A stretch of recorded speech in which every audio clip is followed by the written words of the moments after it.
A lista dos 100 maiores jogadores da história do futebol feita pela Placar é fraca. Bom, para você que não sabe, a Placar é uma das principais revistas do jornalismo esportivo brasileiro. Nela foram formados diversos dos profissionais que você vê aí hoje em dia dando opiniões e informações na internet e na TV. E muitos dos nomes que talvez nem tenham sido formados, trabalhado na Placar, foram influenciados como leitores da revista.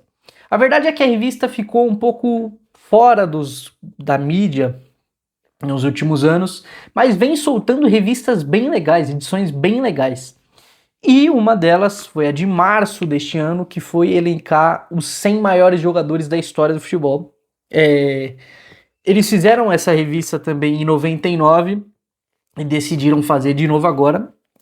A lista é fraca, como eu falei, mas como amante de futebol, eu gostei bastante da revista. Se você gosta de futebol, eu recomendo comprar essa revista para você aprender sobre informações, dados e curiosidades sobre os maiores jogadores da história do futebol. Mas como eu disse, a lista é fraca e é isso que eu vou fazer nesse vídeo, é avaliar essa lista, citar os maiores absurdos dessa lista.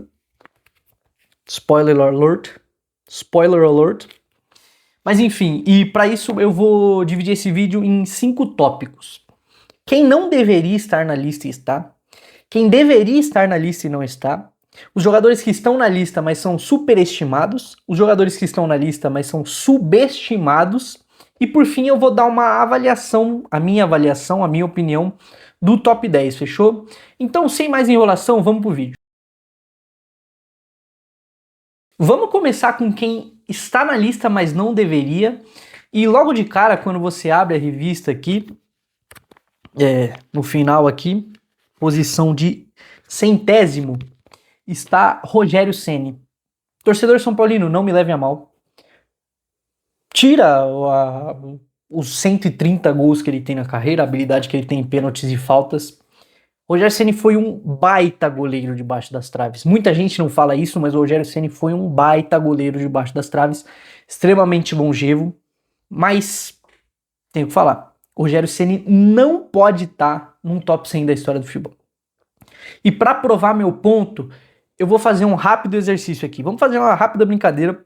Nessa revista, a Placar colocou 6 goleiros. Logo, os 6 maiores goleiros da história do futebol. Então vamos elencar aqui os 6 maiores goleiros da história do futebol. Eu tenho uma opinião impopular, e que talvez daqui a 5, 10 anos ela seja mais popular, que Thibaut Courtois é o maior goleiro da história do futebol. Por quê?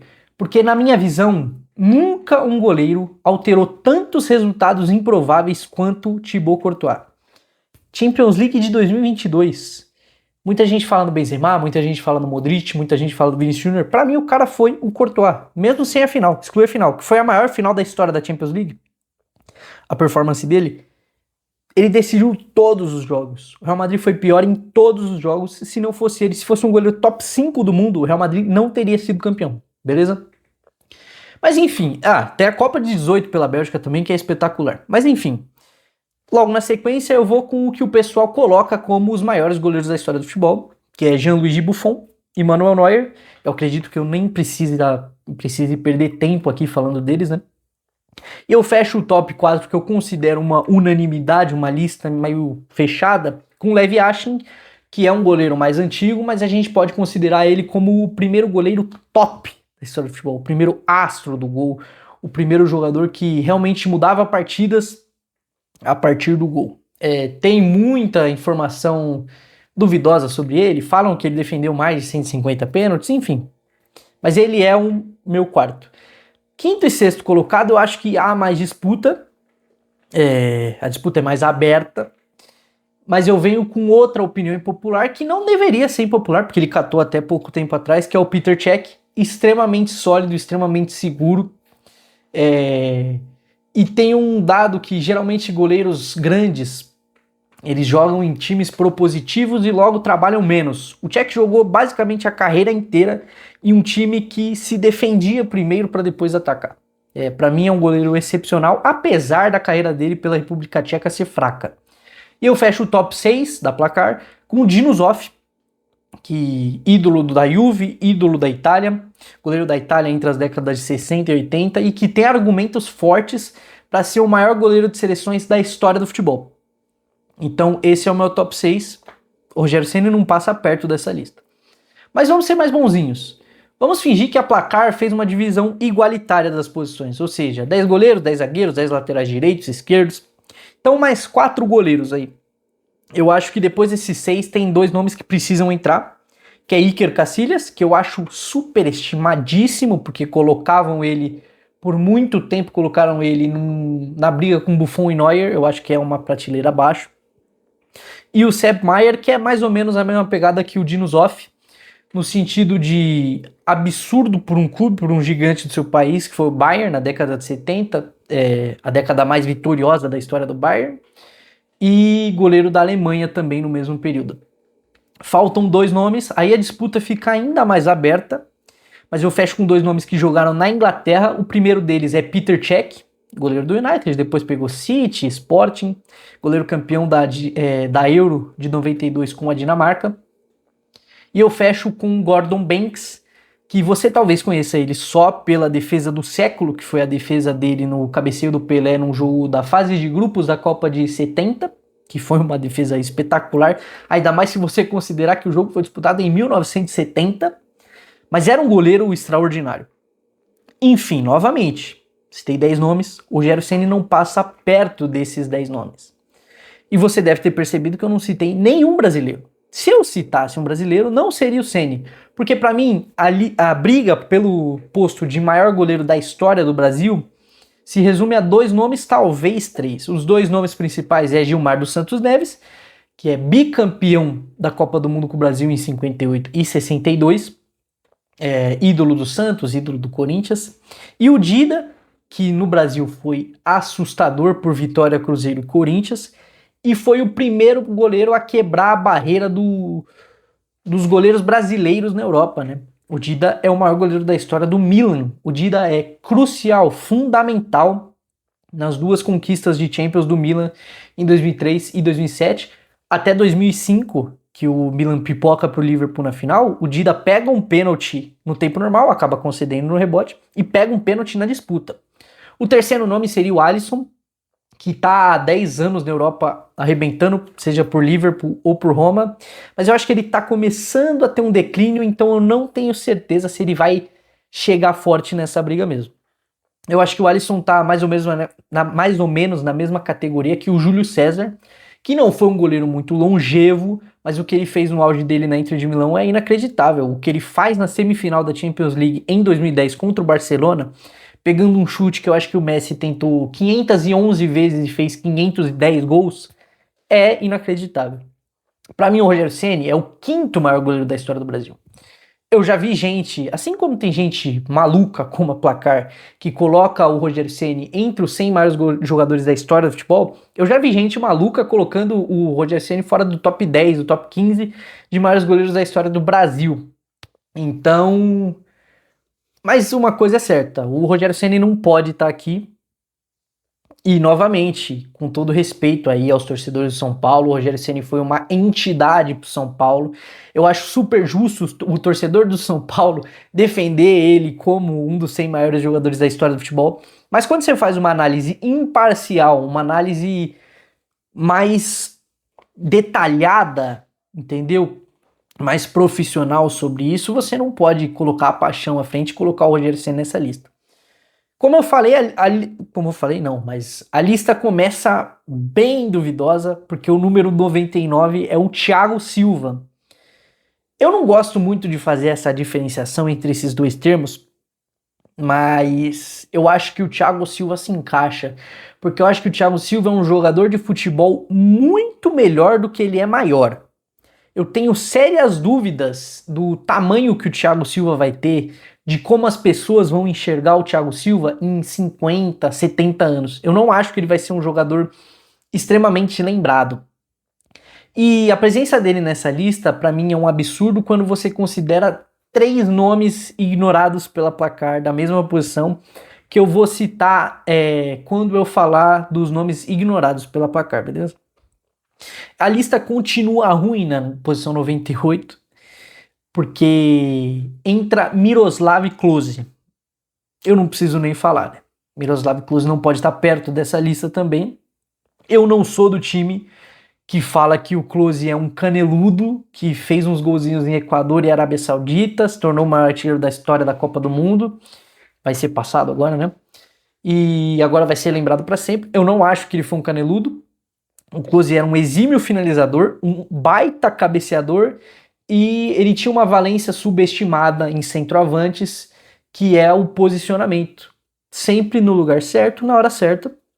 Se você pega a carreira dele por clubes, sólido por Kaiserslautern, sólido no Werder Bremen, sólido no Bayern e sólido na Lazio, entendeu? Então ele não era um caneludo, mas não é um dos 100, não é um dos 200 maiores jogadores da história do futebol. Beleza? Eu vou fechar esse tópico com que, pra mim, briga pra ser o maior absurdo dessa lista. E é fruto de um movimento que acontece direto. Aconteceu o inverso até com o Beckham, acontece um pouco com o Rivaldo. Que é jogadores subestimados, extremamente subestimados. Todo mundo começa a apontar. Fulano é subestimado, fulano é subestimado, fulano é subestimado. Até que não para esse movimento e ele vira um jogador extremamente superestimado, que é o caso do Di Maria. Para placar, o Di Maria é o 45º maior jogador da história do futebol. Eu acho o Di Maria um baita jogador, extremamente talentoso, extremamente decisivo. Você consegue pegar aí diversos jogos grandes que o Di Maria brilhou, ele foi o cara do jogo. Final da Copa de 2022, o cara do jogo. Final da Copa América de 2021, monstro. Calma impecável para cavar sobre o Ederson. Outro jogo que o pessoal talvez não lembre dele, lembre do Sérgio Ramos, a final de 2014 da Champions League, Real Madrid Atlético de Madrid, o Di Maria coloca no bolso, melhor jogador da final. Ah, o Sérgio Ramos fez um gol aos 93. Di Maria, melhor jogador da final. Só que o problema é, 150 anos da história do esporte, você não pode colocar um coadjuvante como o 45º maior jogador de todos os tempos. Você não pode. E fica mais grave ainda quando você para pensar, 3 ausências nessa lista, 3 nomes que foram esquecidos pela placar e que tiveram da mesma posição que o Di Maria na ponta direita. O Di Maria até jogou mais centralizado, mais na esquerda também, mas enfim. Que foram esquecidos pela placar, que tiveram carreiras muito melhores que o Di Maria como protagonistas e foram multicampeões. Franck Ribéry, Eden Hazard e Gareth Bale. Todos os 3 multicampeões e foram protagonistas em algum momento da carreira. O Di Maria nunca foi esse cara. O Di Maria não foi isso no Real, não foi isso no PSG, não foi isso no United, ele flopou no United. Enfim, talvez ele tenha sido isso no Benfica, mas não é em 2026 ou em 2010, não era o principal palco do futebol. Então, é isso. Esses são os nomes que eu acho que estão na lista, os nomes mais graves, né? Que estão na lista e não deveriam estar na lista.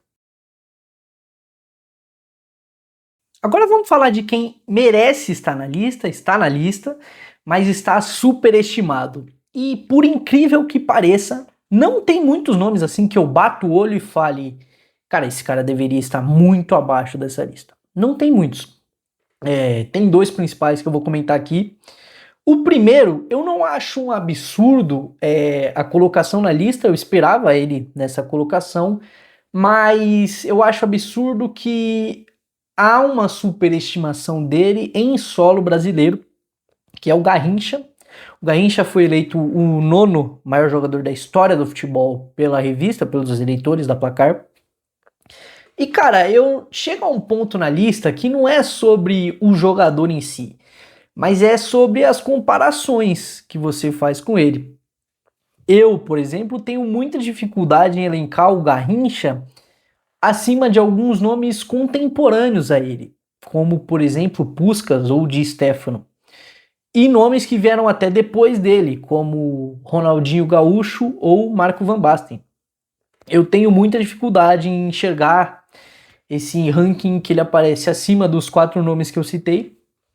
E assim, eu consigo entender a escolha dele. É algo que acontece principalmente em listas brasileiras e inglesas, Brasileira você até dá um desconto, né? Porque a gente é pentacampeão do mundo, a gente tem uma baita história no futebol. Os ingleses, né? Mas tem nomes assim nessa lista que você percebe que houve um bairrismo e, tipo assim, eles merecem estar na lista, como eu falei. Eu vou citar alguns exemplos aqui, como por exemplo o Carlos Alberto Torres, o Capita, que tá na posição de 34, para mim ele tá muito alto.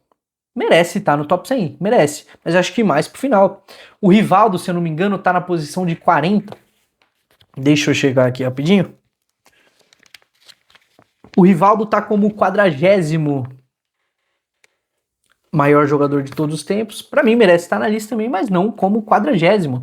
Eu consigo apontar também o Paulo Roberto Falcão, que tá na 38, se eu não me engano.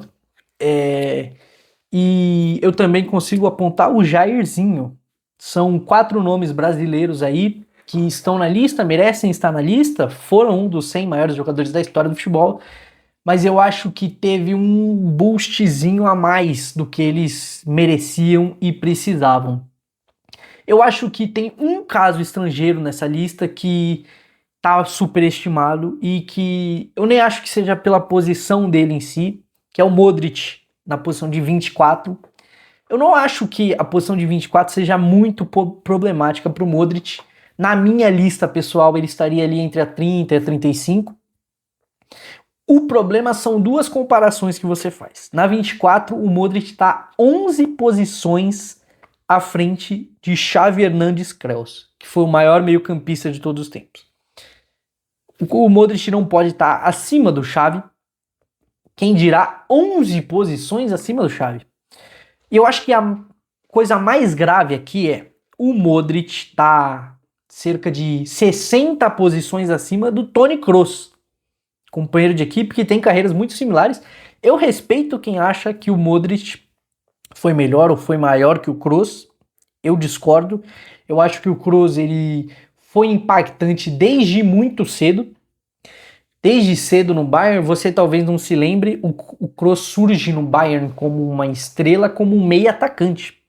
E depois ele vai para o Real Madrid, brilha desde o começo, mais recuado no campo.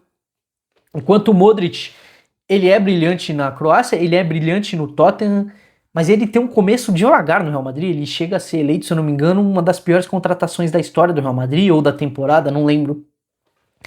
Mas enfim, eu respeito se você acredita que o Modric jogou mais, se o Kroos foi maior que o Kroos. Eu discordo, mas eu acho que nós dois concordamos que eles deviam estar em posições parelhas na lista, né? Parecidas, perto um do outro. Não um na posição de 24 e o outro na posição de 80, 82, entendeu? Então, por incrível que pareça, são essas as duas principais superestimações da placar nessa lista. Eu não vejo nenhum outro absurdo gigantesco de jogadores que merecem sim estar na lista, mas estão muito altos. Bom, agora vamos falar de quem tá na lista, mas está subestimado. Um nome eu acabei de citar, é o Toni Kroos, que ele tá em 82. E, cara, eu não pode. Não pode estar em 82. Tenho muita dificuldade em entender como o Kroos pode estar fora do top 50 da história do futebol. Fora do top 60 ele não pode estar fora, não pode. Ainda mais com a comparação do Modric. Kroos e Modric tem que estar em posições parecidas nessa lista. Quem é maior você escolhe, eu não tenho muito problema quanto a isso. Mas enfim. E logo perto dele, na posição de 81, tá Giuseppe Meazza, que para mim é outro escândalo. Eu não sei se você sabe, mas só 2 jogadores na história do futebol foram bicampeões do mundo como protagonistas. O maior jogador de todos os tempos, que é o Pelé, e Giuseppe Meazza. Inclusive, o Meazza é o único a fazer isso de maneira consecutiva, em 34 e em 38. Além disso, o Meazza é o maior ídolo da história da Inter de Milão, um dos 10, 15 maiores times do mundo. Como um jogador que representa tudo isso, bicampeão do mundo como protagonista, ídolo da Inter de Milão, tá como 80º. Na minha lista ele briga pro top 20, top 25. entendeu? E outro nome que eu já citei anteriormente e é o Xavi. O Xavi, para mim, é o melhor centrocampista da história do futebol. Quando você exclui primeiros volantes e quando você exclui meias atacantes. Meio-campista mesmo, coração do meio-campo, para mim o Xavi é o maior da história da posição. E, além disso, o Xavi é um jogador muito influente na história do futebol. Faz um exercício aí. Antes do Xavi, quantos meio-campistas no mundo tinham características, eu não digo qualidade técnica, porque eu acho que até hoje não surgiu, mas características parecidas com o Xavi, de dribles curtos, de controle de tempo, calma, entendeu? De tal ritmo do time, precisão de passes absurdos, visão de jogo absurda. Eu acho que depois do Xavi, esse meio-campista meio que se tornou obrigatório. E antes dele não era um meio-campista, era um lugar de muita força, muita potência, muito físico. Um futebol meio em Premier League mesmo, seleção francesa. Eu vou citar o nome aqui, que era um baita jogador, mas Vieira, Petit, entendeu? Sempre com muita força. E o Xavi meio que mudou isso. Ele tá na posição de número 35, como eu falei, e pra mim ele briga pra estar no top 15. Eu não gosto muito de citar números, tá? Mas eu me sinto obrigado a citar essa estatística.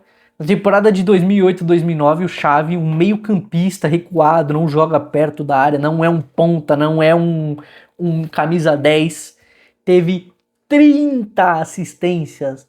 30 assistências em 54 jogos. Absurdo, inacreditável. Eu tenho dúvida se algum meio-campista, no geral agora, jogou mais bola que o Xavi em um período de tempo que ele jogou entre 2008 e 2012.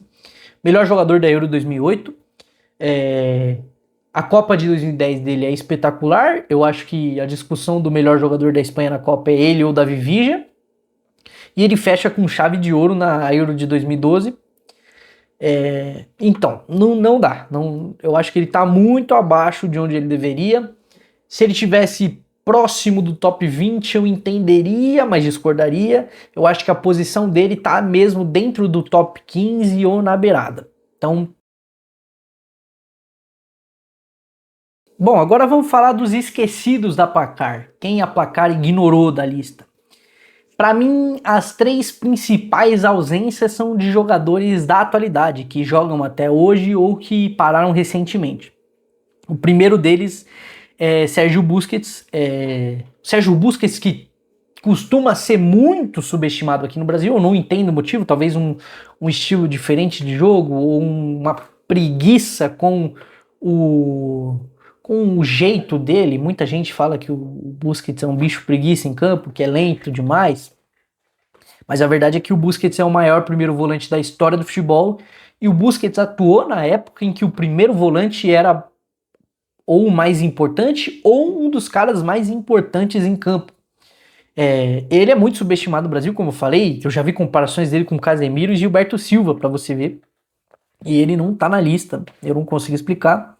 O segundo, que eu já cheguei a citar nesse vídeo, que você deve ter me chamado de louco, mas é Thibaut Courtois. Eu entendo o Courtois não tá na lista, quando ele se aposentar, ele tem que estar na lista, mas eu entendo ele não estar agora, mas deveria, eu acho. Ainda mais quando você coloca 6 goleiros, eu tenho muita dificuldade em montar uma lista dos 6 maiores goleiros da história sem ele. Eu acho que você precisa pesar muito no saudosismo, ou você torce pro Atlético de Madrid, enfim. E o último dos jogadores atuais que a Placar ignorou, esse sem desculpa, eu não entendi. Eu acho que, sei lá, não teve a opção para votar nele. O Lewandowski não tá na lista. Pedro Rocha, Boniek, Francescoli, Klose estão na lista e o Robert Lewandowski não está na lista. Lewandowski é o segundo maior artilheiro da história do Bayern de Munique. O Lewandowski é o terceiro maior artilheiro da história da Champions League. O Lewandowski é o vencedor moral da Bola de Ouro em 2020. Se não deram, não tem problema. Ele é o Bola de Ouro, melhor do mundo, uma das melhores temporadas da história da Champions League, e que provavelmente ele bateria o recorde do Cristiano Ronaldo se fosse no molde atual ou até no molde anterior.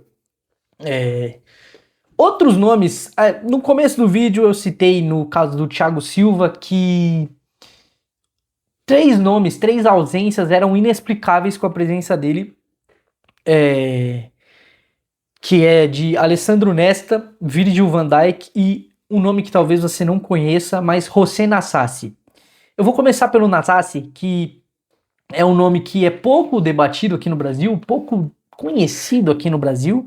Para você que não conhece ele, o Nasasi era o capitão do Uruguai nas conquistas das Olimpíadas de 24 e 28, que são chanceladas como títulos mundiais, e da Copa de 1930. Ele talvez seja o jogador mais importante daquela seleção. Eu não esperava que ele fosse estar incluído na lista, até porque eu nunca vi no Brasil, para ser sincero, debate sobre o Nasasi, mas eu acho que é um nome que merecia estar na lista, principalmente quando comparado em um quesito de maiores com o Thiago Silva. O Van Dijk é outro nome que eu não esperava estar na lista, porque assim como o Busquets que eu falei, eu acho que há preguiça com o Van Dijk aqui no Brasil. E na contramão do Thiago Silva, o Van Dijk é um nome que eu tenho certeza que em 5, 10 anos depois da sua aposentadoria vai virar um colosso. É um baita zagueiro, ele ganhou de tudo com o Liverpool e deveria ter ganhado muito mais. E um fato que pouca gente fala é que depois da temporada inacreditável do Liverpool em 19, ele sofre uma entrada do goleiro Jordan Pickford assassina, uma entrada que deveria tirar o Pickford por meses do futebol, uma entrada parecida com o que o Zico sofreu no final da carreira, e que abreviou o auge dele, e ninguém fala disso, entendeu? Mas na minha lista com certeza está, eu não esperaria, mas o Van Dijk certamente merece estar no top 100 da história do futebol. E o primeiro nome que eu citei para mim é inacreditável, inexplicável, e é o único que eu olho e falo, cara, como não colocaram na lista? Que é o Alessandro Nesta. O Nesta, na minha opinião, é o melhor zagueiro do século. Deste século, zagueiro. Considere que o Maldini jogou a maior parte da carreira. Tudo bem que nesse século o Maldini jogou como zagueiro. Mas a maior parte da carreira do Maldini, ele foi lateral. Ele foi um lateral melhor que zagueiro. Se você considerar zagueiros, o melhor, o mais técnico, o mais limpo, o mais clean, se chamou Alessandro Nesta. Tem só um motivo, uma justificativa que eu possa apontar como diminuir a grandeza dele. Eu acho que não diminui a grandeza dele, mas diminui a percepção dele, que é a lesão que ele sofre na fase de grupos da Copa de 2006. Ele se lesiona contra a República Tcheca, se eu não me engano, e não joga mais a Copa do Mundo. O Materazzi assume e não sei, talvez se ele tivesse sofrido a cabeçada do Zidane, ele estaria nessa lista. Eu vou fechar esse tópico com outros 2 nomes que eu não acho um absurdo não estarem na lista, mas eu acho que poderiam estar na lista. O primeiro deles eu vou continuar na Itália, apesar dele não ser italiano, que é o Javier Zanetti. É muito difícil a gente avaliar laterais, porque a posição de lateral é muito diferente um lateral do outro. Não é como um zagueiro. O zagueiro defende. Não é como um centroavante. O centroavante faz gols. O lateral tem um lateral construtor, tem um lateral que é um zagueiro pelo lado, que era muito comum antigamente, tem um lateral que é o lateral ponta.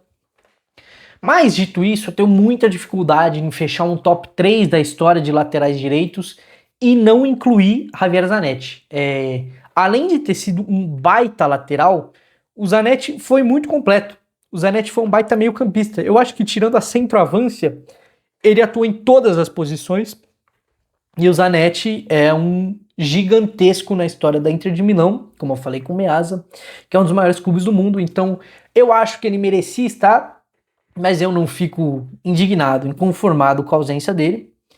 O último é mais uma menção pela época, pela geração dele, que é o Johan Neeskens.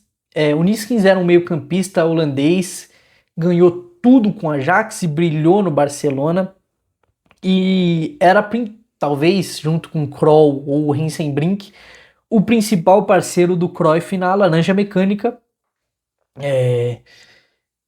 E a laranja mecânica, a Holanda do Cruyff, como o nome diz, Holanda de Cruyff, no Brasil eu acho que tem um defeito, junto com a Hungria, que é taxar essas seleções como Holanda de Cruyff, como se fosse um grande jogador. Como a Hungria do Puskás, como se fosse um grande jogador. A Hungria até tem mais nomes nessa lista, por incrível que pareça, o Kubala e o Cox estão na lista, talvez até o Bošić deveria estar na lista também, mas não vou reclamar. Mas a Holanda só tem o Cruyff, e eu acredito que o principal nome que poderia ter sido adicionado era o Neeskens, mas eu também não reclamaria se fosse o Krol ou se o Heizenbrink, acho que não faz muito sentido, mas principalmente o Krol, que tem poucos laterais tops na história do futebol, é a posição com menos estrelas, então uma menção ao Krol também não seria, entendeu?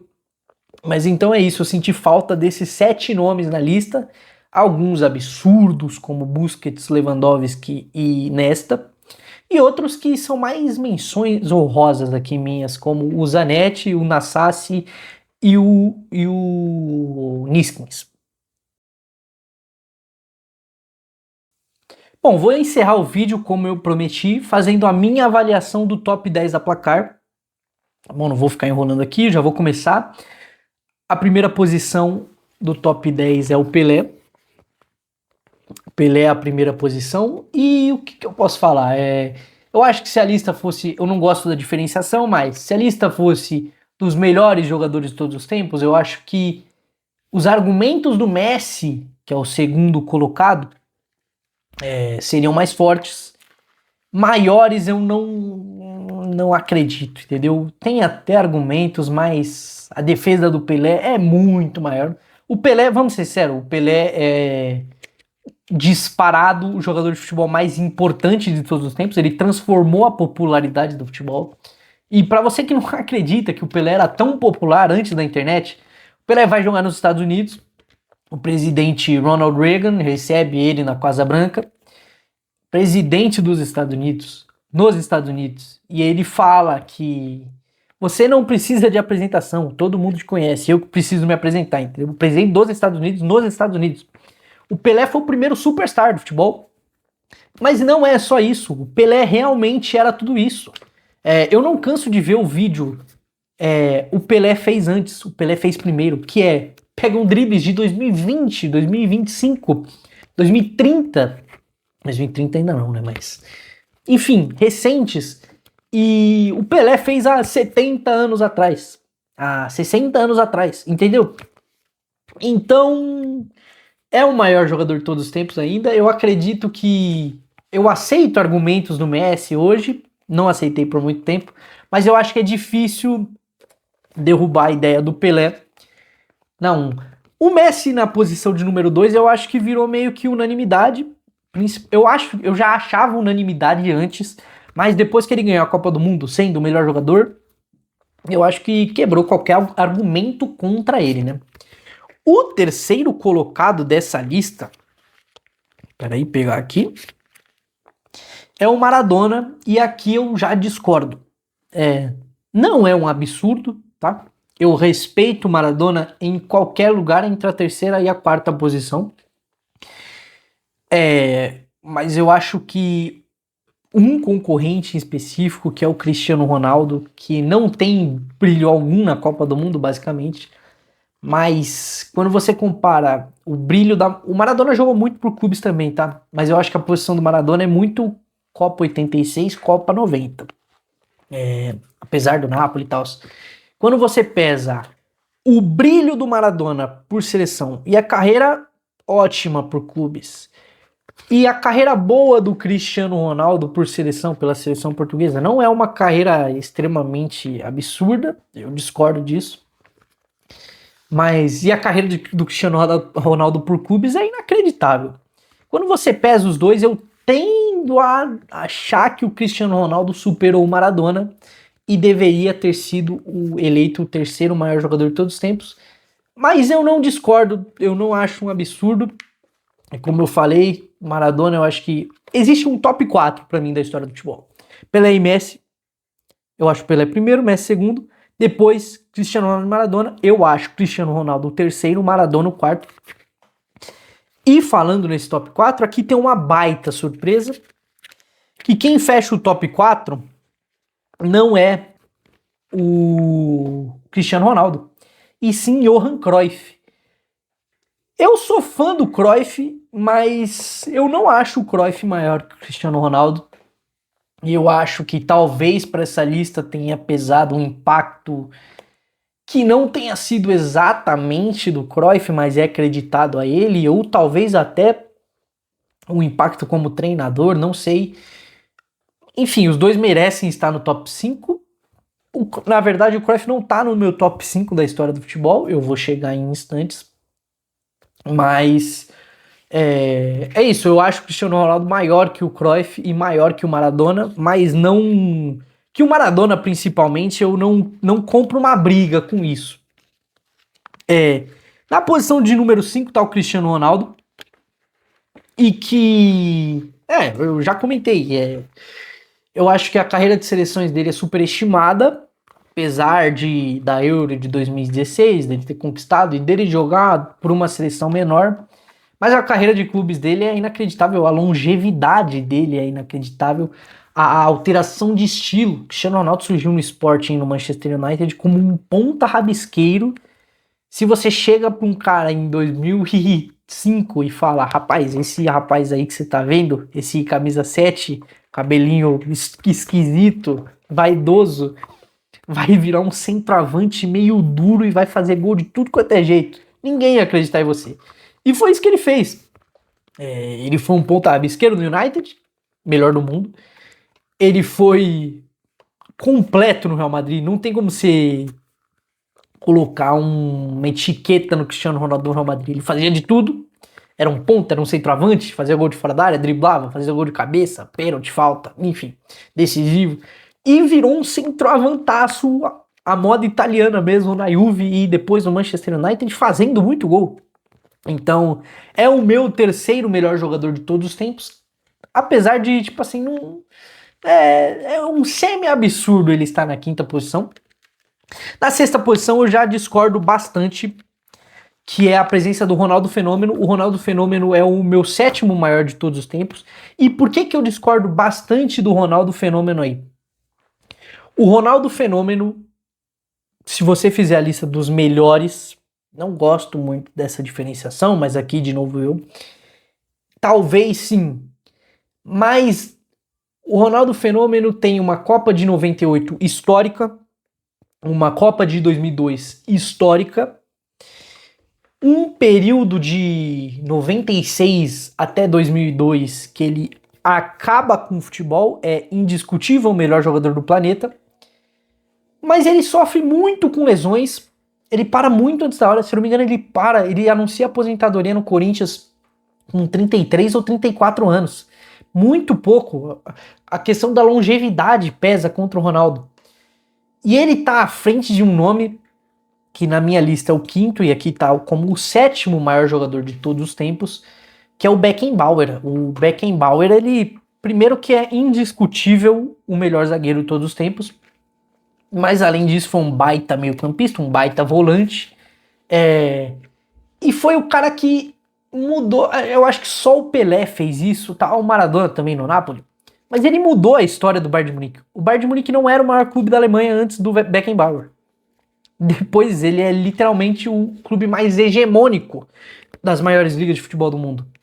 Então, além disso, o Beckenbauer briga com Pelé e Ronaldo para ser o maior jogador de seleções da história. O Beckenbauer tem uma Copa de 70 absurda, uma Copa de 74 absurda, uma Euro em 72 absurda. A carreira dele é muito absurda e eu acho que influenciou o Cruyff, não deveria, mas se o Cruyff como treinador influenciou, o Beckenbauer deveria também, campeão do mundo em 90 com a Alemanha. Em oitavo lugar da revista tá o Zidane, e é um cara que eu já odiei mais o Zidane, eu já fui contra o Zidane tá alto em listas, eu já fui contra... Mas pega pra ver o Zidane. Pega tipo assim, sei lá, sorteia um jogo, sorteia um Real Madrid e Saragossa. Parece que o Zidane tem uma aura. O Zidane, ele parece que tá numa passarela em campo. tipo assim, é o jogador mais estiloso da história do futebol. E eu sei que isso pouco influencia. Mas o Zidane foi extremamente vencedor também, né? O Zidane tem a Copa de 98, que ele acaba com a final. O Zidane tem a Copa de 2006, que é brincadeira. O último torneio da carreira do Zidane é uma pintura, uma obra, é um Van Gogh. Absurdo. O que ele faz com a Espanha, o que ele faz com o Brasil, o que ele faz com a Itália. É um absurdo. Melhor jogador da Copa. Talvez com o Buffon ou o Pirlo brigando. E é um cara que sempre apareceu em momentos decisivos. Tirando a cabeçada do Materazzi, que eu acho que teve pouca influência no resultado do jogo, mas enfim.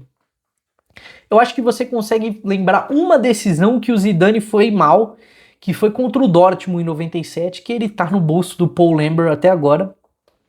Mas enfim, ele também é o 8º maior jogador da história do futebol pra mim. Depois do 8º, eu acho que o top 8 da história do futebol é meio fechado.